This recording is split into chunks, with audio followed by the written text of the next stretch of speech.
Hi everyone, welcome to my channel Mahuri ji. तो आज की इस वीडियो में मैं डीकोड करूंगी ये वाला जो सॉन्ग है कोडैक, इसके लिरिक्स को। तो कोडैक ये जो सॉन्ग है बेसिकली सीधे मौत और किंग की कोलैबोरेशन के थ्रू हमें देखने को मिला है। आई थिंक 1 ईयर अगो ये सॉन्ग रिलीज हुआ था। मैंने इसको 2 मंथ्स पहले सुना है and I am just hooked to the lyrics of this song. मैं इसको काफ़ी दफ़ा बार बार रोटेशन पे सुनती हूँ, लूप्स में सुनती हूँ, और जब ये सॉन्ग मैं सुन रही होती हूँ इट वॉज लाइक एक कंप्लीट वाइब होती है। तो जो सॉन्ग है इसके जो लिरिक्स हैं वो थोड़े से ट्रिकी हैं। बहुत सारे लोग हैं जिनको इसकी जो लिरिक्स हैं वो सही तरह समझ नहीं आते। मुझे भी काफ़ी टाइम लगा था इसके लिरिक्स को फुली अंडरस्टैंड करने में। तो आज इस वीडियो में हम अंडरस्टैंड करेंगे कि कोडेक सॉन्ग के लिरिक्स में क्या सिंबलिज़्म यूज़ हुआ हुआ है, और इसमें जो स्पेसिफिक पार्ट है जहाँ पर हमें देखने को मिलता है कि पूरे सॉन्ग में वो एक लड़की के बारे में बात कर रहे होते हैं, और एट द एंड वही लड़की इनकी डॉक्टर के तौर पे भी दिखाई गई होती है। तो ये इस सिंबलिज़्म का क्या मतलब है, इस चीज़ को भी वीडियो में हम अंडरस्टैंड करेंगे। तो जो सॉन्ग है इसकी जो लाइन्स है वो स्टार्ट इस तरह से होती हैं। मैं खींचूँ अपने पागलपन की फ़ोटो है फैक्ट, मैंने खींची अपनी आईफ़ोन से पर मोमेंट कोडैक। तो पहले तो ये बात है कि ये कोडैक है क्या? तो बेसिकली ये कैमरा फ़ोटोग्राफ़ी से रिलेटेड एक कंपनी है जो कि काफ़ी पुरानी है, बट इनकी वजह से जो आज के मैसेज में ये चीज़ पॉसिबल हो पाई है कि हम लोग अपने पिक्चर्स को कैप्चर कर सकते हैं। जो हमारे स्पेशल मोमेंट्स होते हैं उनको हम कैमरा में स्टोर कर सकते हैं to keep a memory of our special moments. तो जो कोडैक है बात वो ये कर रहा है कि मैंने खींची तो अपने आईफोन से है पिक्चर, लेकिन जो पिक्चर है वो कोडैक है, यानी कि वो एक पिक्चर परफेक्ट मेमोरी अपनी शेयर कर रहा है हमसे। मैं आया पत्ते पैक करने but you should know that I am feeling like a goat man I got a show that. तो यहाँ पे ये जो लिरिक्स हैं ये मैं सारे आपको ना मैं 3 पार्ट्स में डिवाइड करके बताती हूँ। पहले हम किंग के पार्ट को देखेंगे, फिर हम काम के पार्ट पे जाएँगे, और लास्ट पे हम जो अनकोर है उसके वाले जो लिरिक्स हैं उनको अंडरस्टैंड करेंगे। तो पहले जो हमारे पास किंग वाला पार्ट है उसमें क्या है कि basically the deceitful night outs, यानी कि जब एक बंदी है, उसका ऑलरेडी कोई बंदा है लेकिन वो फिर भी अपने बंदे को छोड़ के इसके साथ डेट पे जा रही है। अब जो उसके बाद न्यू मनी आ गया उसकी पावर को वो फ्लेक्स करेगा, और आगे वो एक सिनेरियो बताएगा जहाँ पर वो एक लड़की जिसको हम कहते हैं स्टील द गर्ल, यानी एक लड़की जो ऑलरेडी रिलेशनशिप में होती है उसको अपने साथ लेके जा रहा है। अब बता रहा है कि मैं कितना ज़्यादा हाई वैल्यू हूँ कि एक लड़की रिलेशनशिप में होने के बाद भी मेरे पास आ रही है। आके देख ले भाई, मैंने नहीं खींची रज़ाई, थोड़ी-सी हुई पड़ी झाई, वो खींच रही टाई, किसने पट्टी पढ़ाई, नॉर्थ ईस्ट से आई, खाने में रोटी नहीं राइस, देखे में छोटी नहीं बड़ी है हाइट। एनसीसी गेट के बाहर लगा दी मैंने गाड़ी और वो मुझे ढूँढती आई, साथ में चेली पकड़ के लाई, सफ़र में हो गई 2-2 लुगाई, दोनों लुगाई के बंदे घर बैठे सोच रहे बेबी नज़र नहीं आई। बेबी नज़र कैसे आएगी जो सादगी मेरे उसका लाइफ़स्टाइल छोड़ा, hi she loves to go for wine and dance, she loves to party every night. अच्छा, तो यहाँ पर वो यही बता रहे हैं कि वो जो लड़की है जो किंग है उसने लाइक एनसीसी गेट के बाहर अपनी गाड़ी लगाई है जो कि एक बहुत ही ज़्यादा रिस्ट्रिक्टेड एरिया है। लेकिन वहाँ पर उसने अपनी लैविश गाड़ी जो उसने अपने न्यू मनी से अर्न की है वो लगाई है, यानी, और जो लड़की है वो उसको ढूंढ के आ रही है, और लड़की साथ अपनी फ्रेंड को भी ले आई है। यानी नॉर्मली ऐसा होता है कि जब लोग डेट्स पे जा रहे होते हैं या अपने बंदे बंदी से मिलने जा रहे होते हैं तो वो साथ अपने दोस्त को भी लेके जाते हैं। तो वो लड़की भी अपनी दोस्त को लेके आती है। फिर वो कहती है सफ़र में हो गई 2-2 लुगाई, दोनों लुगाई के बंदे घर बैठे सोच रहे बेबी नज़र नहीं आई।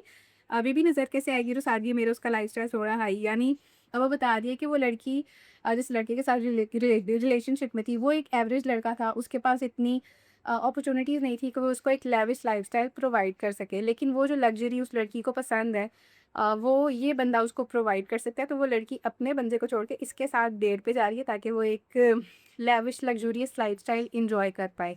ये बेसिकली एक थीम है। ये सही या गलत आप इसको बोल सकते हैं। अब वो बोल रहे हैं एवरेज हकबंदी की तरह तेरी बेबी ने एक से टैटू छुपाए, मिलेगा पक्का देख कलाई, कॉलर बोन पे चिड़िया उड़ाई, और एक तो टैटू ऐसी जगह पे जो अब तक तूने भी देखा ना भाई। अब वो यहाँ पर ये बात कर रहे हैं कि वो जो लड़की है लाइक एक लड़की ने अपने कॉलर बोन पे एक चिड़िया वाला टैटू बनाया हुआ है, और एक टैटू उसने एक ऐसी जगह पे बनाया हुआ है जो उसके बंदे ने भी अभी तक नहीं देखा। ये बेसिकली बता रहा है कि जो लड़की है ये मुझसे इतना क्लोज़ है कि जो चीज़ें बाकी दुनिया को देखने को नहीं मिलती वो उनसे शेयर नहीं करती।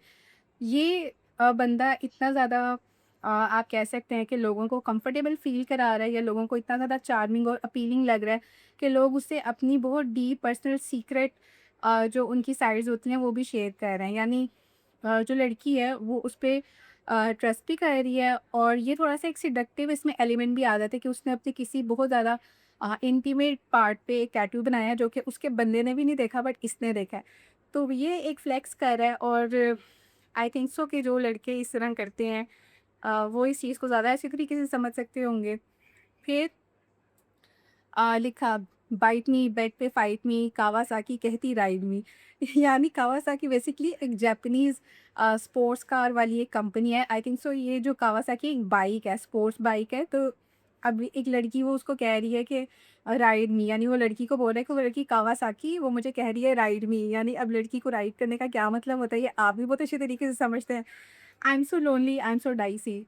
अब यहाँ पे लोनली और आईसी वही जो आजकल के आर सबके चल रहे हैं, लाइक हर एक की जो पर्सनल लाइफ है वो काफ़ी ज़्यादा एफ्ड अप है।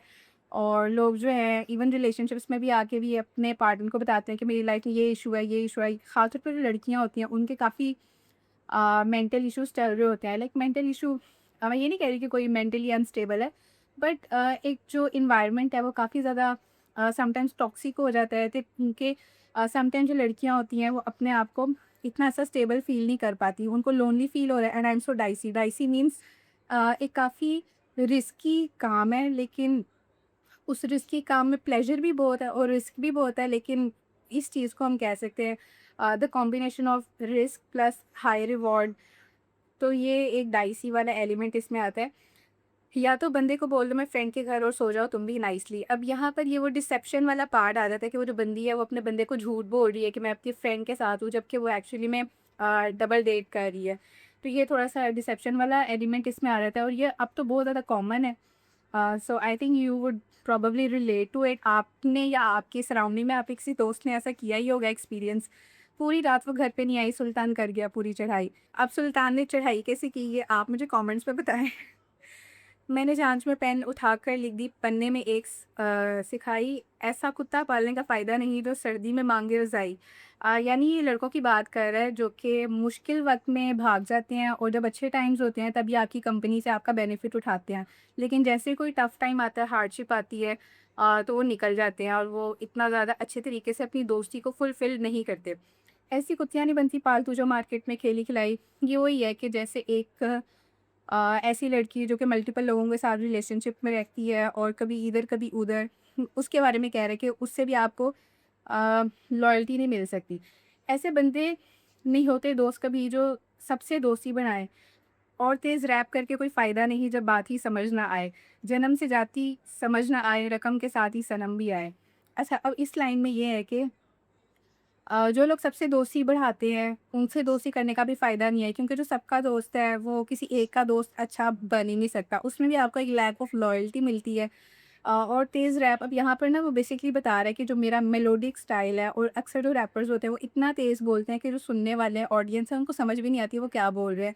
तो ये उनको थोड़ा-सा एक डिस कर रहा है कि जब तेज़ रैप करने से लोगों को समझ ही नहीं आती, तो उस रैप का फ़ायदा क्या? तो यहाँ पर इसने एक अपना एक डिफेंसिव पॉइंट दिया है, क्योंकि इसके सॉन्ग्स काफ़ी ज़्यादा इसमें एक मेलोडी मिलती है, जो कि रैपर्स के जो सॉन्ग होते हैं वो काफ़ी ज़्यादा फास्ट पेस्ड होते हैं, जो कि स्पीड को मेलोडी पर ज़्यादा प्रेफ़रेंस देते हैं। लेकिन यहाँ पर वो बता रहे हैं कि जो बात भी समझ आनी चाहिए, वो इतनी ही स्पीड होनी चाहिए कि सुनने वाले को भी आपकी बात समझ में आए। जन्म से जाति समझ ना आए, यानी ये पॉइंट मुझे बहुत समझ अच्छा लगा था कि वो ये कह रहे हैं कि एक इंसान की बर्थ से जो उसकी जात-पात डिसाइड होती है, इसकी मुझे सेंस समझ नहीं आती। यानी एक इंसान ने अभी अपनी कोई वैल्यू इस्टैब्लिश नहीं की, अपनी वर्थ को प्रूव नहीं किया, और अभी वो पैदा हुआ है, उसी बेस पे हम किसी को सुपीरियर या इन्फीरियर हम कह देते हैं। तो वो कह रहे हैं ये चीज़ समझ नहीं आई। थोड़ा-सा एक पॉलिटिकल साइड है, but I really like it कि कितना खूबसूरती के साथ किस लिरिक्स में उसने इस एलिमेंट को एड अप किया है। अ, रकम के साथ ही सनम भी आए, जो आजकल का दौर है, गोल्ड डिगर्स, ये वो वाली बात है। जहाँ पैसे होते हैं लोग उन बंदों के साथ रिलेशनशिप्स करते हैं। और ऐसा नहीं है कि ये सिर्फ लड़कियों के लिए, कि लड़कियाँ जहाँ पैसे देखती हैं वहाँ चली रहती हैं। लड़के भी ऐसे हैं जहाँ थोड़ी-सी फिज़िकली ज़्यादा अट्रैक्टिव वुमन उनको मिलती है, तो वो फिर उसके भी चेज़ करते हैं। फिर क्या है, आके सीधे उतार के लाते, मौत भी नंगा नाच नचाए, हम भी बैठे खेले खिलाए, अंतिम सांस तक पेले जाएँगे खास के। अब ये थोड़ा-सा ना ये जो लिरिक्स हैं इसमें वो बात कर रहा है न्यू मनी की। न्यू मनी की कि इसने अब जो रैप करने से जो फ़ेम कमाई है उससे इसको पैसे मिले हैं।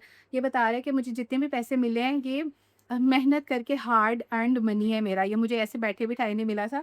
और ये उसको ये भी ये कहते हैं कि मेरी जो एक जो रैपर है, जो एक मीडियोकर रैपर है, उसके जो पूरे साल की कमाई होती है, उससे ज़्यादा मैं अर्न कर रहा हूँ।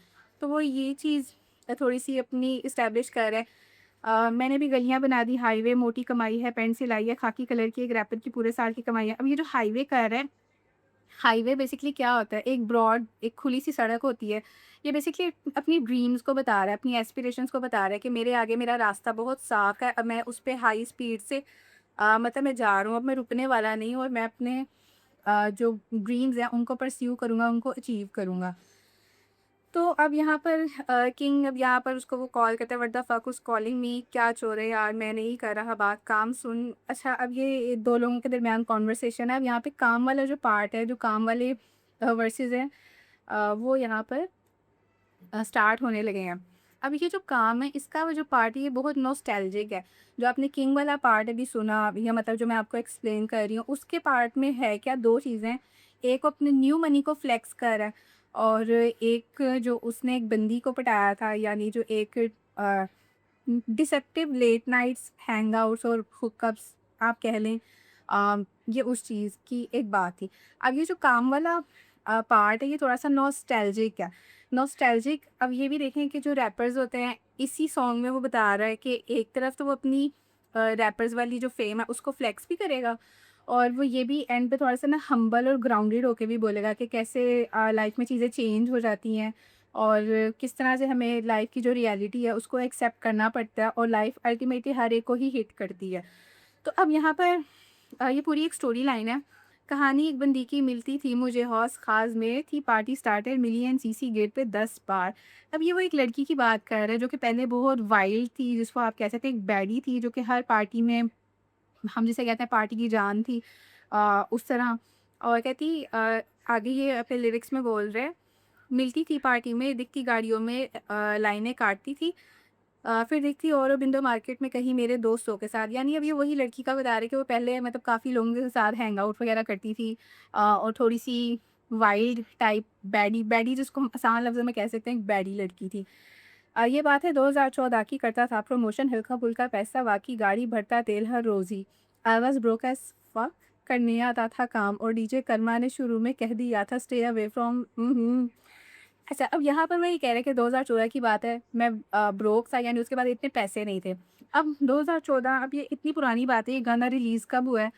1 साल पहले रिलीज़ हुआ है, और अभी ये 2014 की बात कर रहे हैं, यानी 1 डेकेड से ज़्यादा लंबा पुराना टाइम है। अब ये उसकी बात कर रहे हैं कि पहले मैं ब्रोक था, मेरे पास पैसे नहीं थे, बाप की गाड़ी चलाता था, और उसमें जो डेली तेल उसने भरना होता था। आई वाज़ ब्रोक एज़ फक। और डीजे कर्मा बेसिकली जो दिल्ली साइड के जो क्लब्स वगैरह, वहाँ पर एक फ़ेमस बंदे का नाम आप इसको कह सकते हैं। उसने उसको शुरू में कह दिया था कि लड़कियों के चक्कर में मत पड़ना, अपने काम पे फ़ोकस करो, अपने आप करियर बिल्ड करो, और लड़कियों वाले जो ट्रैप्स हैं इससे बच के रहना। तो मैं था काम पे, एक दिन आके कहती वेयर इज़ योर फ्रेंड, यानी वो लड़की की बात कर रहे हैं कि मैं तो काम पे था, तो वो लड़की आके मुझसे मेरे का पूछ रही है कि तुम्हारा दोस्त किधर है? अ, कर रहे थे डेट वो दोनों सालों से, यानी वो कह रहे हैं कि वो जो दोनों है, यानी वो जो लड़की उसके पास आई है और जो उसका दोस्त है, वो काफ़ी सालों से एक-दूसरे को डेट कर रहे थे। पर अब वो ना अपनी एक बाउंड्री सेट कर रहा है। अब वो उस लड़की को बहन बोलता है। बहन कैसे बोलता है? नहीं पता बहन, यानी अब वो कह रहा है कि मुझे नहीं पता मेरा दोस्त कहाँ है, और बहन वो उसको पहले ही बोल रहा है ताकि दोनों के दरमियान कोई चीज़ ना हो। क्योंकि वो जिस लड़की के बारे में बात कर रहा है, ही नोज़ के थिंग्स थोड़ी-सी मेसी हो सकती हैं इसके साथ, तो वो पहले ही अपनी बाउंड्री सेट कर रहा है, क्लियर कर रहा है। वो पिक नहीं कर रहा है कॉल, उसे बोल दे ना कि कॉल मी बैक, आई टोल्ड हर कूल, और चल पड़ा करने काम लाइक इट नेवर हैपेंड। कहता है कि उस लड़की ने कहा कि तुम्हारा जो दोस्त है वो मेरी कॉल्स वगैरह पिक नहीं कर रहा, तो उसे कहो कि मुझे कॉल बैक करे।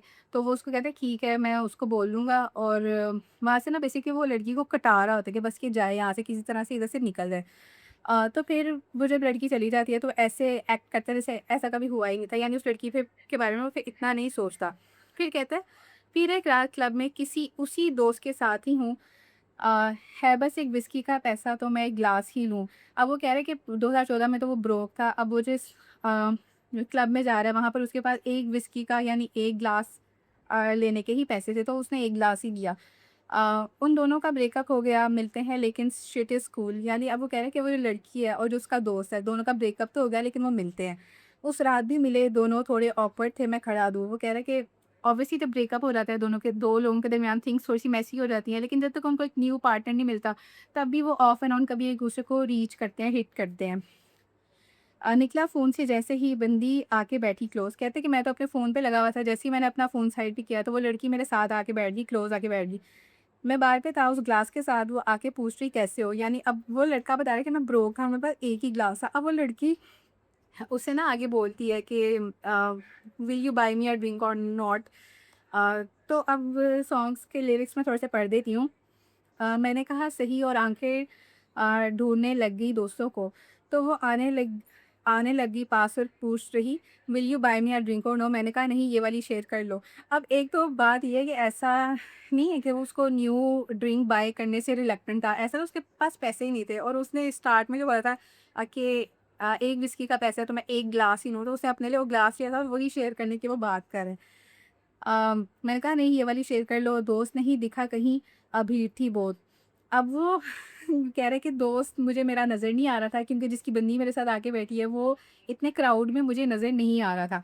दोस्त की x try not feel me bro, मेरे सर में चल रही हैं चीज़ें सब। अब मेरे ख़्याल से ये गाने की लाइन में से मेरी सर में चल रही है चीज़ें सो, यहाँ पे शायद सब लिखा हुआ है। अ, जैसे इस बंदी का सीन क्या है और कोशिश है मेरी इसे भाव कम दूँ, like how do I tell him कि उसने ये पूछा कि क्या मैं तुम पे ग्राइंड कर लूँ? और अब यहाँ पर वो बात कर रहा है कि वो जो लड़की है वो काइंड ऑफ उसको हिट कर रही थी, like she was trying to approach him और इस तरह का एक सीन है। 9 साल बाद यानी ये क्लब वाला सीन हो गया, वो जो दोस्त जो बंदी थी वो अब एक्स को ढूँढ रही थी ये वो। अब वो कह रहा है कि 9 साल बाद अब यहाँ पे वो टाइम शिफ्ट आएगा कि किस तरह से लोग चेंज हो जाते हैं। 9 साल बाद उसने उस लड़की को देखा तो तब वो कैसी थी और पहले वो कैसी थी। अब वो इस चीज़ को थोड़ा-सा गाने में अपने लिरिक्स में लेकर आता है। अच्छा, अब यहाँ पे लिखा है 9 साल बाद बैठा था स्टू में बुला रहे थे दोस्त अपने घर पे की हाउस पार्टी। अब वो कह रहे हैं कि 9 साल बाद अब वो थोड़ा-सा टाइम फॉरवर्ड करता है कि मैं तो अपने स्टूडियो पे काम कर रहा था तो मुझे मेरे दोस्तों ने बुलाया क्योंकि उनकी एक हाउस पार्टी थी। तो उसने ये बोला अच्छा चेंज होगा ये सोच के चला गया और काफ़ी थे लोग जिन्हें जानता नहीं हूँ। अब वो कह रहे हैं कि वो तो अपने काम में बिज़ी था, उसकी ग्राइंड चल रही थी, हसल चल रही थी और उसने सोचा था कि हाउस पार्टी है तो मैं चला जाता हूँ, थोड़ा-सा चेंज हो जाएगा क्योंकि काम करके अक्सर हम लोग थोड़ा-सा फेड अप हो जाते हैं, थक जाते हैं। तो उसने सोचा एनवायरनमेंट शिफ्ट मिलेगा, फ्रेश हो जाएगा, मूड फ्रेश बेसिकली। वहाँ दिखा मुझे एक जाना-पहचाना सा चेहरा थी वही बंदी। अब वो कह रहे हैं कि वो जो बंदी मुझे 9 साल पहले मिली थी, अब वो दोबारा मुझे वो बंदी नज़र आई। अलग सी लग रही थी, अलग थे कपड़े और अलग थी बंदी की एनर्जी। अब वो कह रहा था कि ये तो लड़की बिल्कुल ही चेंज हो गई है, यानी उस लड़की का गेटअप, उसकी वाइब, उसका ऑरा सब कुछ पहले से बहुत ज़्यादा डिफरेंट है। क्योंकि पहले वो थोड़ी एक बैडी थी, अब वो वाइफ़ी हो गई है। अब वो वाइफ़ी वाले चेंजेस बता रहा है। ऐसे ही कि वो कभी वैसी तो थी ही नहीं, जैसे दारू तो कभी कहीं पी ही नहीं, जैसे नशे और हौस-खास में थी ही नहीं। इस बंदी से ची इस बंदी से सीखा मैं एक ही चीज़। अब यानी वो बोल रहा है कि वो लड़की अब पूरी एक वाइफ़ मटीरियल बन चुकी है, लाइक उसने अपने आप को एक पर्सन के साथ एसोसिएट कर लिया अपनी मैरिड लाइफ़ में और अम, ऐसा शो कर रही है कि उसने कभी जो भी ड्रिंक्स वगैरह है, ड्रिंक कभी भी नहीं की और पार्टी गर्ल वो कभी थी ही नहीं और रिलेशनशिप्स में भी कभी नहीं रही, वो सिंपल सीधी-सादी लड़की है। अब वो इस तरह बता रहा है, जो कि नॉर्मली हमारे सोसाइटी में जो लड़कियाँ होती हैं, उनको कॉलेज में ही एक फ्रीडम मिलती है, एक चांस मिलता है, जहाँ पर वो थोड़ा-सा एक्सप्लोर कर सकती हैं। बाद में रियलिटी ऑफ द लाइफ यही है कि मोस्टली लोगों की शादी हो जाती है और शादी के बाद फिर अपनी हस्बैंड की या इन-लॉज़ की रिक्वायरमेंट के अकॉर्डिंग लोग खुद को थोड़ा-सा एडजस्ट करते हैं, चेंज करते हैं। तो यहाँ पे वो उसी एक एलिमेंट की बात कर रहे हैं कि किस तरह से चीज़ें बदल जाती हैं टाइम के साथ और वो लड़की जो पहले वाइल्ड बैडी थी, अब वो वाइफ़ ही हो चुकी हुई है बेसिकली एक अच्छी लॉयल वाइफ़ वाला उसने एक अ, अपने आप को उस तरह से मोल्ड कर लिया। इस बंदी से सीखा मैं एक ही चीज़ कि कैसे कुछ चीज़ें बदल देती ज़िंदगी। पहले वो डूबी थी दारू में, अब उसके गले में चौकर नहीं, वो मंगलसूत्र पहनी है।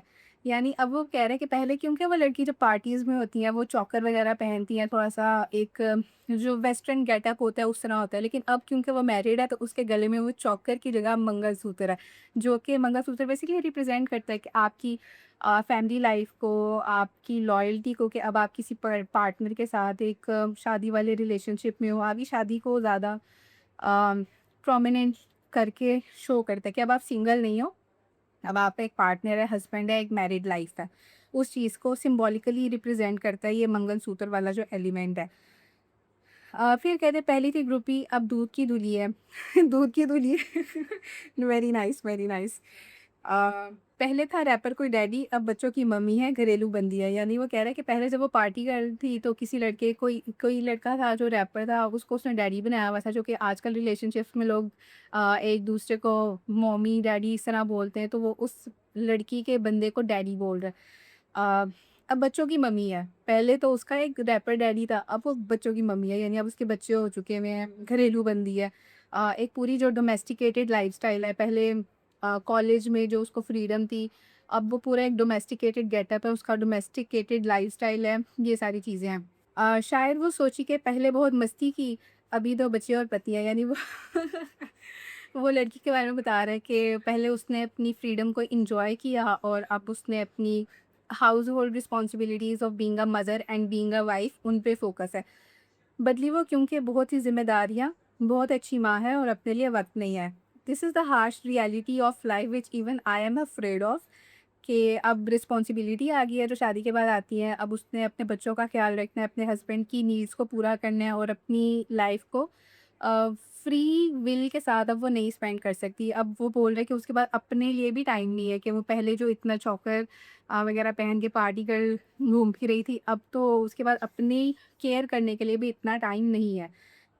Like she is just too much busy into her domestic और मैरिड लाइफ़।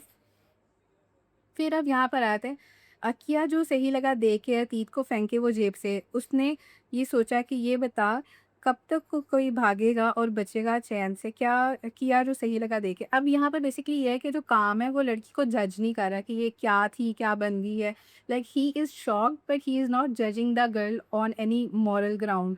वो उसको एक न्यूट्रल ऑब्जर्वर की तरह ही देख रहा है और यहाँ पर थोड़ा-सा ना दिखाया हुआ है कि जो रैपर्स शुरू में पहले फ्लेक्स कर रहा था, लाइक फेम मूद के इसे स्टार्ट में ये बोला था कि आता हूँ फेम मूद के। हाँ, तो अब वो थोड़ा-सा ग्राउंडेड हो गया कि रियलिटी उसको भी हिट की है कि कुछ चीज़ें लाइफ में चेंज हो ही जाती हैं। जैसे ये लड़की का केस है, पहले ग्रुपी थी, अब घरेलू बंदी है। तो बैडी से वाइफ़ ही हो चुकी हुई है। तो ये सारी चीज़ें हैं। तो अब यहाँ पे वो उसको जज नहीं कर रहा। बहुत सारे लोग हैं जो कि शायद इसको क्रिटिसाइज़ करते हैं। बट आई थिंक कि ये काफ़ी एक अच्छा न्यूट्रल व्यू है, लाइक किसी ने किसी को गलत नहीं बोला कि ये ऐसा है, वैसा है। लाइक उसने जस्ट एक एज़ अ पर्सन जो चेंज ऑब्ज़र्व किया और काफ़ी खूबसूरती के साथ उस ऑब्ज़र्वेशन को लिरिक्स में पुट किया गया है। ये जो स्टोरी है, लाइक 10 साल की स्टोरी के पहले 10 साल पहले वो एक लड़की से मिला, 10 साल बाद वो बिल्कुल बदल गई, उसका गेटअप बदल गया। जितना खूबसूरती के साथ इस लिरिक्स में ये स्टोरी टेलिंग की गई है, the lyricism is to the point. Although ये जो सॉन्ग है कोडैक, इसमें जो मेरे हमारी फेवरेट पार्ट्स हैं वो किंग वाला पार्ट मुझे पसंद है और अनकोर वाला पार्ट मुझे पसंद है। पर ये जो काम वाला पार्ट है, I think such a beautiful job, like जो सॉन्ग की कॉम्पोजिशन है, जितने भी लोगों ने इस सॉन्ग को बनाने में एफर्ट्स डाली हैं, hats off to them, they have really did a really good job. क्योंकि कितना खूबसूरत सॉन्ग है, लाइक आई थिंक बहुत सारे लोग इसको क्रिटिसाइज़ भी करते हैं, थोड़ा-सा स्केप्टिसिज़्म भी शो करते हैं, बट मुझे ये सॉन्ग बहुत पसंद है, लाइक बहुत, बहुत, बहुत पसंद है, नेक्स्ट लेवल पसंद है। और 16 मिलियन व्यूज़ है इस सॉन्ग के एंड आई थिंक ये सॉन्ग की ना एक स्पेसिफिक ऑडियंस है, like this is not for the masses, but still ये स्पेसिफिक लोगों को, लाइक जो एजुकेशनल इंस्टीट्यूट्स में जाते हैं, उनका इस तरह का लड़के-लड़कियों में इनकाउंटर्स होते हैं, वो लोग इस चीज़ से ज़्यादा रिलेट करते हैं। और एक थोड़ी-सी मॉडर्न सिटी लाइफ़ है, इट्स नॉट लाइक कि वैसे तो एजुकेशनल इंस्टीट्यूट्स बहुत सारे होते हैं, but there is some vibe to it, like ये एक स्पेसिफिक ऑडियंस को हिट करता है, लाइक जो दिल्ली एनसीआर वाली साइड है, मुंबई के लोग इस पे काफ़ी रिलेट करते होंगे। बट यही अगर आप बिहार की बात करें, बिहार के सॉन्ग्स भी मुझे बहुत पसंद है, like there are some songs like epic epic songs, like उसको मैं मोरालिटी पे नहीं बोलूँगी, एंटरटेनमेंट के को हर चीज़ मोरालिटी के बेसिस पे आप नहीं जज कर सकते। Sometimes just let things be, थोड़ा-सा फ्रीडम के साथ चीज़ों को एन्जॉय करना चाहिए। तो जो बिहार वाली साइड है, उसके सॉन्ग भी लाइक काफ़ी फ़नी होते हैं, मज़ा आता है। There is a vibe to them too. But ये वाली जो सॉन्ग की वाइब है ना, लाइक कोडा की, it's more like Delhi NCR, Mumbai, Hyderabad type of vibe I would से। नाउ अब ये जो लास्ट पार्ट है अनकोड वाला, उसको डिकोड करते हैं। This is pure detachment, cold, distant, detached लड़का। आई एम श्योर आप रिलेट करते होंगे, बहुत सारी लड़कियां जो टॉक्सिक रिलेशनशिप्स या सिचुएशनशिप्स में आती हैं, उनको तो ये बहुत हार्ड हिट करता है, आई बिलीव। अब यहाँ पर ये अंकोर कहते हैं हेलो अबे यार बंदी तो पलट गई। तो यहाँ पे ये जिसके साथ मैं आया हूँ यार शो के बाद, हाँ भाई I told her no F feelings bro. पता नहीं क्या कह रही है, दोस्तों से बात कर ले मेरे, रुक मैं तेरे को कॉल करता, 2 घंटे दो मेरे को सब समझाता हूँ। अब यहाँ पर वो क्या कह रहा है अनकोर बेसिकली, अब ये भी एक रैपर है, फेमस रैपर है। अब वो बोल रहा है कि लाइक उसने शो के बाद एक बंदी को लाइक कन्विंस किया, या दोनों के में एक म्यूचुअल डिस्कशन हुई कि they are going to make out like a one night stand, like hookup, casual hookup, ये वो वाली चीज़ है। It's not like a proper relationship, it's just for one night, ऐसा है। लाइक दोनों ने पहले ये डिसाइड किया। अब वो कह रहा है बंदी पलट गई यानी क्या हुआ कि लड़का जो है, लड़की उसकी चार्मिंग पर्सनैलिटी से इंस्पायर होकर या उसके साथ जो टाइम स्पेंड किया था, उसकी बेस पे जो लड़की है वो कहती है कि वन नाइट स्टैंड नहीं, लाइक वो अटैच्ड हो गई है। लाइक जो सिंगर है अनकोर, he is like cold, distant, detached, यानी वो अटैच ही नहीं है उस लड़की के साथ। उसने वन नाइट स्टैंड के लिए बात की थी, पर बंदी पलट गई, यानी अब वो लड़की है उसके अंदर थोड़ी सी फीलिंग्स डेवलप होना शुरू हो गई हैं, like the girl kind of like him. अब यहाँ पर वो लड़का अनकोर बेसिकली अपने दोस्त को यानी काम को बेसिकली बता रहा है कॉल पे कि लाइक मैं शो के बाद एक बंदी के साथ था, हमारे दरमियान स्टार्ट में ही बात हो चुकी थी कि नो फीलिंग्स, तो जो भी होगा वन नाइट स्टैंड होगा, एक it's just like a casual hookup, इससे ज़्यादा कुछ भी नहीं। लेकिन जब वो दोनों मेकआउट करते हैं, उसके बाद लड़की है उस लड़के की चार्मिंग पर्सनैलिटी से इम्प्रेस होके उसको थोड़ी-सी फीलिंग्स डेवलप होना शुरू हो जाती हैं, वो थोड़ा-सा अटैच्ड फ़ील करती है। अब जो लड़का ये कोल्ड है, डिस्टेंट है, डिटैच्ड है, इसके अंदर कोई भी ऐसी इंटेंशन नहीं थी कि हमारा कुछ भी सीरियस होगा, लेकिन लड़की तो वो ये बोले बंदी तो पलट गई। अब पलट गई का मतलब ये है कि वो जो स्टार्टिंग में एग्री हुई थी कि नो फीलिंग्स, अब वो मुझसे थोड़ा-सा अटैच्ड फ़ील कर रही है और मेरे साथ ज़्यादा टाइम स्पेंड करना चाह रही है। तो वो अपने दोस्त को कहते हैं कि अब लड़की को मतलब उससे बात करता हूँ, समझाता हूँ, सिचुएशन को ठीक करता हूँ, फिर मैं तुम्हें 2 घंटे बाद कॉल करके बताता हूँ क्या। फिर वो बोले उस डम्ब को बात समझ नहीं आ रही तो ये एक्स्ट्रा स्लो है, I really love you for the night but मेरे पे एक्स्ट्रा 2 हैं।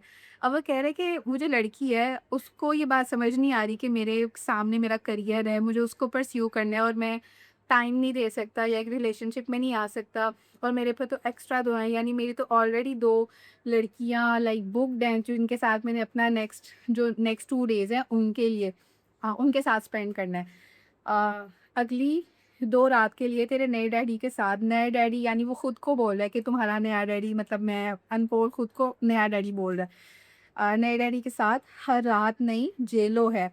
वो कह रहे हैं कि हर रात मेरे पर नई बंदी है, यानी this is a dilemma in the sense कि अब ये एक ऐसा लड़का है जो किसी एक लड़की के साथ रिलेशनशिप वाली कमिटमेंट नहीं रख रहा, लाइक वो ही इज़ मूविंग प्लेसेस, नई नई जगह पे जा रहा है, न्यू वर्ल्ड एक्सप्लोर कर रहा है, जगह जगह जा रहा है, कॉन्सर्ट्स वगैरह, रैपर है। तो नए नए सॉन्ग्स के लिए वो अपनी लाइफ में करियर पे फोकस रख रहा है, लेकिन करियर पे फोकस रखने के साथ एक नेचुरल नीड है, ख़ासतौर पे लड़कों को तो बहुत ज़्यादा हाईली फील होती है इस नीड की। तो उसने क्या किया कि बजाय ऐसा करने के किसी एक लड़की के साथ परमानेंट रिलेशनशिप में आता, लड़की को अपने साथ रखता, he is enjoying a new jello every night, यानी उसके पास हर रात के लिए एक नई लड़की है और वो किसी भी लड़की को यूज़ तो कर रहा है फिज़िकली, बट इमोशनली किसी के साथ अटैच नहीं हो रहा। This is a thing that is happening in the song. तो यहाँ पे बोला है जो चाहती तुझसे एक्स्ट्रा लो है। अच्छा अब ये जो एक्स्ट्रा लो है इट मीन्स कि वो जो थोड़ा-सा ना सिडक्टिवली या फिज़िकली ज़्यादा एडवेंचरस हैं, वो ज़्यादा थोड़ा-सा मतलब वो उस चीज़ को लो बोल रहा है। ये भी एक गलत बात है कि अगर कोई लड़की ओपन है, बोल्ड है, तो आप उसको ये बोल रहे हो कि शी इज़ एक्स्ट्रा लो, जाति एक्स्ट्रा लो है, यानी ज़्यादा ही हार्ड हो रहा है काम। और एक्स्ट्रा थिक है और सेक्सी लिप्स हैं, यानी अब वो बोल रहे हैं कि हर रात नई लड़की है और जो अगली लड़की है न्यू वाली वो पहले से ज़्यादा मतलब हॉट है, फिज़िकली ज़्यादा अट्रैक्टिव है। होल्डर चल रहे मेरे एक्स्ट्रा लिप्स हैं क्योंकि अब वो लग रही एक्स्ट्रा जेलस और ये एक्स्ट्रा रिस्क है। एक नकली के केस में जेल विदाउट द बेल है। अब यहाँ पर वो बोल रहा है जो आजकल के मॉडर्न रिलेशनशिप्स में ये बहुत कॉमन सिचुएशन है कि पहले 2 लोग म्यूचुअली एक एक्ट करते हैं और बाद में किसी ने बदला लेना हो तो वो फिर इल्ज़ाम लगा देता है कि मेरे साथ तो ज़बरदस्ती की गई है। तो वो ये इस चीज़ के बारे में बोल रहे हैं कि अब अगर ये जो लड़की है मेरी बातें सुन के एक्स्ट्रा जेलस तो हो रही है, तो अब इसको थोड़ा-सा ना कंट्रोल भी करना पड़ेगा कि आगे मेरे ऊपर ही केस ना कर दे। तो अब वो इस डर से कि वो लड़की उस पे केस ना कर दे, वो लड़की को ना थोड़ा-सा प्यार से समझाता है, थोड़ा-सा उसको अपनी चार्मिंग पर्सनैलिटी वाले एस्पेक्ट्स शो करता है ताकि वो जो लड़की है उसकी बात समझे, मान जाए। सोच के मैं वापस बेड पे उसके साथ में, यानी वो ये सोच रहा है कि अगर तो ये ज़्यादा जेलस हो गई, तो इसने गुस्से में कहीं पे मेरे पे केस कर दिया। तो वो वापस ना बेड पे उसके पास जाता है, उसके क्लोज़ जाता है, उसको थोड़ा-सा टची-टची होता है। ये मेरे हाथ से उसकी जांघ से होता हुआ अंदरूनी जांघ पे कमर से खींचूँ उसको अपने पास में, कलाई को जितना टाइट से पकड़ूँ उतनी लंबी साँसें, like this is all the things दोनों के दरमियान जो फ़िज़िकल हो रही है, लाइक वो लड़का फ़िज़िकली लड़की को थोड़ा-सा काम डाउन कर रहा है और लड़कियाँ भी मोस्टली फ़िज़िकल टच के साथ काफ़ी काम डाउन हो जाती हैं। तो ये उसी टैक्टिक को यूज़ कर रहा है। अच्छा, तो अब वो ये बोल रहा है कि गले से आता उसके कान पे बोलूँ, मेरी छोटी-मोटी सी बात को जान दे, मैं रहता हूँ डिस्टेंट, कितना डिस्टेंट, 7वें आसमान पे। अब वो यहाँ पर ये बोल रहा है कि लड़की को थोड़ा-सा प्यार से मनाने की कोशिश कर रहा है कि मैं तो डिस्टेंट हूँ, मेरे अंदर कोई भी इमोशनल फीलिंग्स नहीं है, मैं अटैच नहीं हो सकता, ना ही मैं आगे तुम्हें कोई कमिटमेंट दे सकता हूँ। मेरे आगे मेरा करियर है, मैंने उसको परस्यू करना है, तो मेरे पास इन चीज़ों के लिए टाइम नहीं है और ये जो इमोशनल बैगेज है, ये वो छोटी-सी चीज़ है और मैं बहुत ऊपर जा चुका हूँ। ये इमोशनल जो सिचुएशंस होती हैं, इनको बहुत पीछे छोड़ के मेरा जो करियर है, मैं उस पे फ़ोकस्ड हूँ, या जो भी उसकी लाइफ़स्टाइल है, वो उसको भी थोड़ा-सा एक्सप्लेन करता है। फिर कहते हैं बाकियों ने बेच दिए हैं अपने पर पहले ही कौड़ी के दाम पे। इट्स फ़नी कौन क्या-क्या कर सकता है सॉरी के नाम पे। सॉरी के नाम पे बेसिकली जो केसेज़ हो जाते हैं जब जिन पे फिर लोग अपने आप को सिस्टमैटिक अब्यूज़ से बचाने के लिए सॉरी-वॉरी बोल के काम को हटाने की कोशिश करते हैं। लाइक आपने पहले ही बहुत सारे केसेज़ देखे हैं जो सोशल मीडिया पे बहुत ज़्यादा हाइलाइट हुए हैं। छोटी-छोटी बातें थी, लेकिन लोगों पे केसेस कर दिए गए और फिर उन केसेस से जान छुड़ाने के लिए लोग फिर जो भी उनके हाथ में चीज़ पॉसिबल होती है, वो मैक्सिमम कर सकते हैं। उस याद आया आज रात के लिए थैंक यू, कल रात नया होटल बेड, नया रेस्टोरेंट, नया मेन्यू। अब वो ये बोल रहे हैं कि आज रात के लिए उस लड़की को थैंक यू बोल रहा है और कल रात नया होटल होगा, नया बेड होगा, नया मेन्यू होगा, यानी tomorrow would be a new day. कि दिल तोड़ना होता तो मैं पहले ही देता, क्या है झूठ, emotionally unavailable, there is nothing that you can do. अब वो उस लड़की को ना प्यार से समझा रहा है कि मैंने तुम्हारे साथ कोई धोखा नहीं किया, अगर मैंने तुम्हारा दिल तोड़ना होता, तुम्हारे साथ कुछ गलत करना होता, तो मैं तुमसे स्टार्ट में ही झूठ बोल देता। लेकिन हमने स्टार्ट में ही डिसाइड किया था कि no feelings and this is going to be a one nighter और इसके बाद हम लोग इंटरैक्ट नहीं करेंगे। But now you are getting emotional, तो तुम्हें इमोशनल नहीं होना चाहिए क्योंकि मैं इमोशनली अनअवेलेबल हूँ। मैं तुम्हारी इमोशनल नीड्स को पूरा नहीं कर कर सकता। वो ये कहते हैं मैं करना ही नहीं चाहता क्योंकि मैं इमोशनली अनअवेलेबल हूँ। I'm not the kind of person that you are looking for and you are not going to be happy with me. मेरे साथ रहना भी बहुत मुश्किल है। There's nothing that you can do और तुम मुझे चेंज नहीं कर सकती। Like I am determined about my detachment, coldness and my emotional unavailability क्योंकि मेरे कुछ गोल्स हैं, मैंने उनको परस्यू करना है और रिलेशनशिप मेरी लाइफ की प्रायोरिटी में नहीं है। और वो सुन रही है इतने इत्मीनान के साथ है, होंठ अभी भी चल रहे हैं उसके कान के पास और उसने बोला फाइन आई गेट इट पर ये तेरा ही है loss. But promise me you'll call again, मैं हँस के बोला ऑफ कोर्स। यानी अब यहाँ पर वो बोला कि फाइनली उसने लड़की को मना लिया कि लड़की ने आराम से उसकी बात मान ली। वो बोल रहे हैं कि लड़की उससे फिर भी पूछ रही थी कि क्या तुम मुझे दोबारा कॉल करेंगे? तो उसने हँस के बोली हाँ, ऑफ कोर्स लाज़मी कॉल करूँगा। But I am quite sure कि वो कॉल लड़की को कभी भी नहीं आने वाली। The kind of persona he has built throughout the song, it doesn't seem to me कि वो दोबारा कभी उस लड़की को अप्रोच करेगा भी। और वो हँस के बोला था because it's like you know कि एक स्मर्क वाली हँसी है कि वो जानता था कि दोबारा तो कभी भी कोई इंटरैक्शन नहीं होगी and this is the last time that we are seeing each other. But वो अभी बस ये नहीं चाहता कि उस पे कोई केस वगैरह करे या लड़की नाराज़ हो जाए, तो वो थोड़ा-सा प्यार के साथ उसको समझाने की कोशिश कर रहा है और फाइनली लड़की उसकी बात मान जाती है। फिर वो वापस कॉल करता है लाइक अनकोर और वो काम वाली जो कन्वर्सेशन है कि हेलो, हाँ भाई, हाँ यार गई वो, सुबह गई सुबह गई, like it's so sweet, like song में जिस तरह से ये लाइन बोली गई थी, सुबह गई, लाइक मतलब इतनी हार्ड हैसल के बाद उसने लड़की को फाइनली भेज दिया। छोड़ बताता हूँ तेरे को मिलके कहाँ है, ठीक है एड्रेस भेज, पहुँच रहा हूँ मैं। तो बेसिकली ये पूरा सॉन्ग था कोडैक का। इसके लिरिक्स आपको मैंने बहुत ज़्यादा एक्सप्लेन किए हैं। जो आर्ग्यूमेंट है या सॉन्ग की जो थीम है, ये 3 अलग-अलग लेवल्स पर है। लाइक यहाँ पर आपको 3 डिफरेंट स्टोरीज़ मिल रही हैं, किंग की, काम की और अनकोर की। और एंड वाला जो सीन है ना, उसमें दिखाया गया होता है कि जो जो सॉन्ग का स्टार्ट है, सॉन्ग के स्टार्टिंग में ही दिखाया हुआ है कि ये जो तीनों हैं like they are in a mental asylum, mental hospital में है। और ये जो मेंटल असाइलम है, ये बेसिकली जो इनका जर्नी है एज़ अ रैपर, लाइक जो इनकी लाइफ में जो मैडनेस चल रही है, जो chaos इनकी लाइफ में है, बेशक वो जितना मर्ज़ी फेमस हैं, जो इनका लाइफ़स्टाइल है, लाइक आपने जैसे सुना लाइक बंदियों वाला और ऑल दैट, लाइक इनकी लाइफ में स्टेबिलिटी नहीं है, like they are always on something and emotionally भी इनकी लाइफ में किसी के साथ कोई अटैचमेंट नहीं है।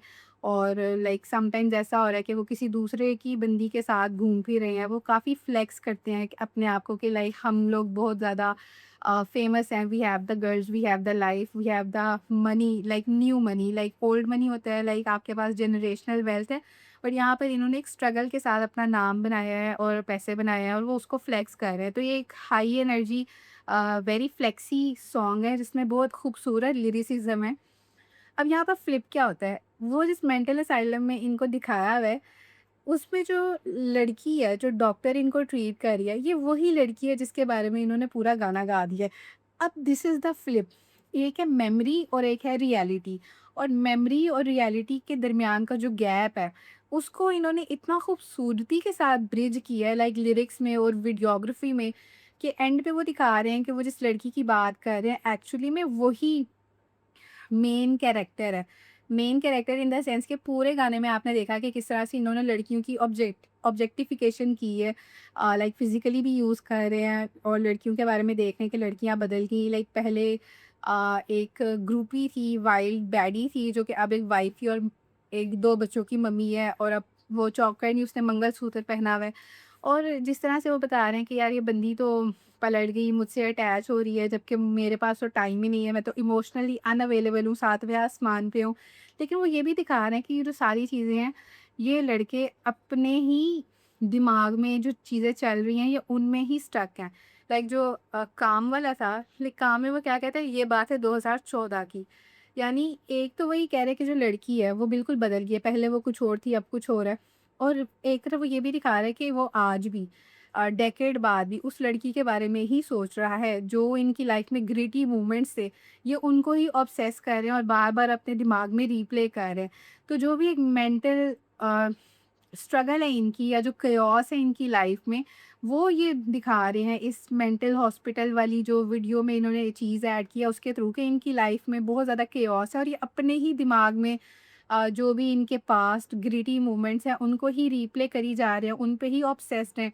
जबकि ये जो फ्लिप इन्होंने मारा है ना, कि जिस लड़की की बात कर रहे हैं, एक्चुअली में वही वो डॉक्टर है या थेरेपिस्ट है जो इनको ट्रीट कर रही है, इनको देख रही है। यहाँ पे पावर फ्लिप है। पहले वो दिखा रहे हैं कि लाइक एक जो पावर डायनामिक्स हैं, उनमें जो आदमी है, लड़के हैं, उनके पास एक ज़्यादा एक रोल है, like they have the power. लेकिन एंड में लास्ट मोमेंट पे बिल्कुल फ्लिप है, लाइक कि लड़की के पास पावर है एक्चुअली में। वो जो लड़की है, वो उनको ऑब्ज़र्व कर रही है। ऑब्ज़र्व किस तरह से कर रही है? लाइक लड़की now she is married and she has a different lifestyle. लड़कियाँ और भी काफ़ी एग्ज़ाम्पल्स हो सकती थी, लाइक एक ऐसी लड़की की जो कि बिल्कुल भी चेंज नहीं हुई, जो जैसी पार्टी गर्ल पहन रही थी, अभी भी वही है। लेकिन यहाँ पर वो एक ऐसी लड़की के बारे में बात कर रहे हैं, जिसने थोड़ा-सा सोसाइटी में जो नॉर्म्स हैं, उनको एक्सेप्ट करके स्टेबिलिटी को चूज़ किया है ओवर द वाइल्ड एडवेंचर्स। यानी अब उसकी लाइफ में एक स्टेबल हस्बैंड है, जो उसकी इमोशनल, फिजिकल, फाइनेंशियल नीड्स को पूरी कर रहा है। वो अपनी वाइफ की और अपनी मदरहुड वाली रिस्पॉन्सिबिलिटीज़ पूरी कर रही है, और उसकी एक स्टेबल लाइफ है, काम, नॉर्मल, एक हैप्पी बोरिंग लाइफ उसकी है, जिसमें वो बहुत सेटिस्फाइड है और इंटरनली पीस पे है। जबकि वो जो लड़के हैं, वो अपनी रैपर वाली, फेम वाली, chaos वाली लाइफ में है। उनके पास एक स्टेबल पार्टनर भी नहीं है। अलग-अलग लोगों के साथ वो हुकअप्स वगैरह कर रहे हैं, जिससे ऑब्वियसली फिज़िकली भी उनकी बहुत एनर्जी ड्रेन डाउन होती है। लाइक जब आप किसी के साथ इमोशनली कनेक्ट नहीं कर रहे और आप फिज़िकली एक एक्टिविटी करते हो, उसका भी आपकी बॉडी पे एक इम्पैक्ट पड़ता है, और एसटीडीज़ इनका भी एक खतरा रहता है। तो वो ये देख रहे बता रहे हैं कि असल में जो पावर है वो उस लड़की के पास ही है, और जो ऑब्जेक्ट है वो लड़के हैं। लाइक पहले वो लड़की को ऑब्जेक्ट की तरह देख रहे थे कि ये जो सॉन्ग है Kodak, like picture perfect moments को कैप्चर करना, कि लाइक उन्होंने एक लड़की की लाइफ का एक स्पेसिफिक पार्ट कैप्चर किया था और वो उसको उस लेंस से देख रहे थे।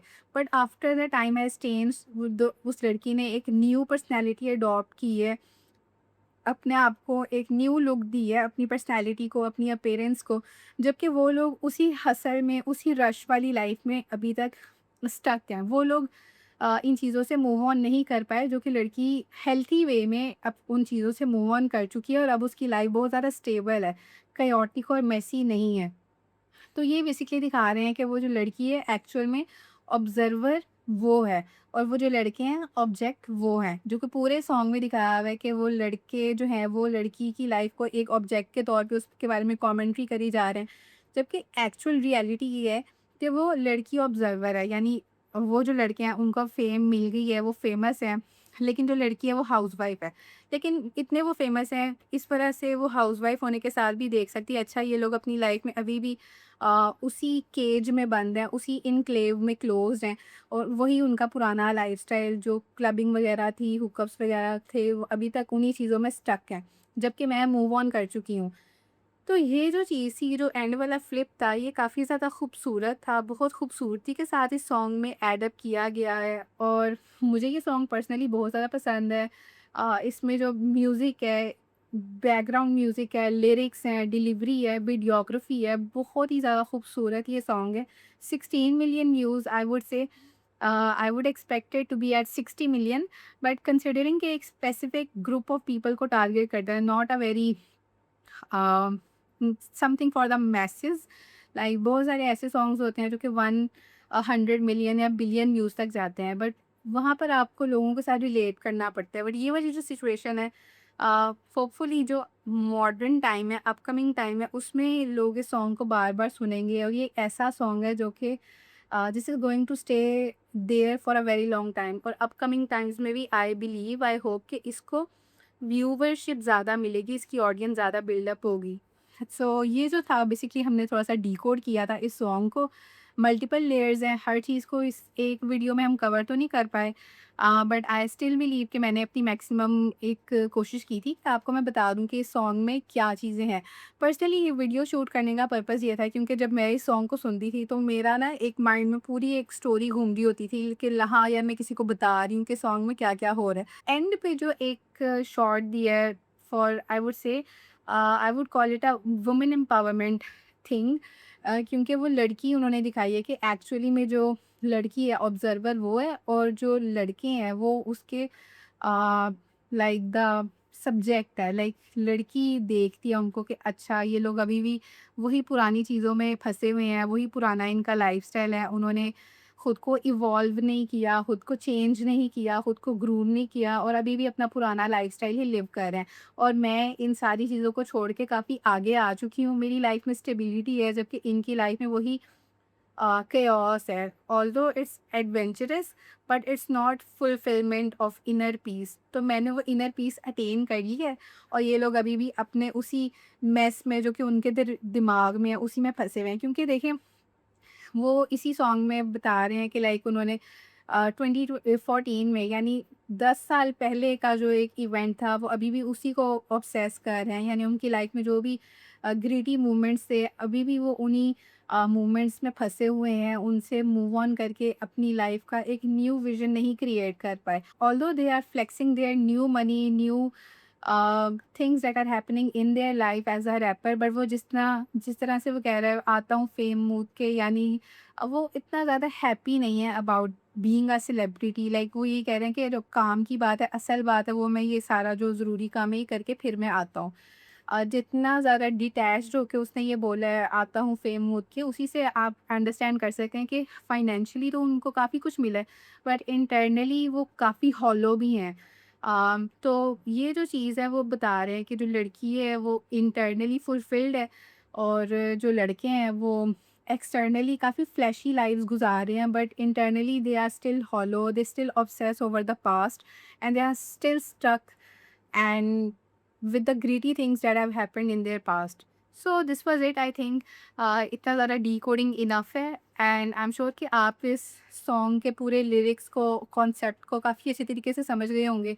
सो I hope you have enjoyed this video. Make sure to subscribe to my channel ताकि मेरा चैनल ग्रो हो और फ्यूचर में आपके साथ मैं और इंटरेस्टिंग कंटेंट शेयर कर सकूँ। See you in my next one.